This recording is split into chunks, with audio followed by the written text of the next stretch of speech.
May hapon. Maayong hapon. May hapon. God bless. God bless. God bless.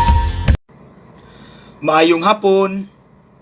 Ni ay gisulti si Jesus diri sa ebanghelyo karon nga makatandog. Akong basahon, ingon siya.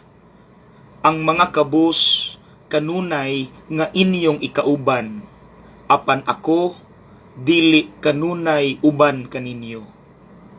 Kay kini manggod si Judas, mas na-focus siya sa kamahal sa perfume. Ibaligya na lang ni aron itabang sa kabos. Pero si Maria, wala niya gihuna-huna ang kamahal sa perfume. Ang iyaha, kay naaman si Kristo among bisita, ang among focus, ang among attention, 100% sa iyaha, so para niya tanan. Abi ninyo mga igsuon, kana bitawng attentiveness o kanang focus, nagkawala na karon. Mao nang naay-issue nga gitawag sa internet, phobbing or phone snubbing. Kana bitawng nangaon ta sa kananan, pero wala ta nagtabi kay nag-iyahay tagtuplok sa atong mga cellphones.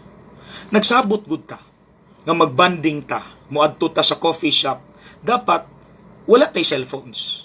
Atong i-savor 100% ang presensya ug attention sa usag-usa. So atong ipadaplin ang mga cellphones. Okay? Samot na sa prayer.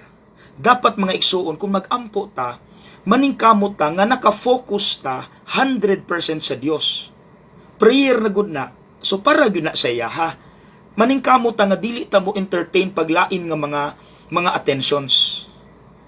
Ug ikaduha kanang bisan sa atong kabisi sa trabaho or whatever, dapat maningkamot ta nga maka-insert kita og prayer moments personal kanang for the Lord gyud 100%.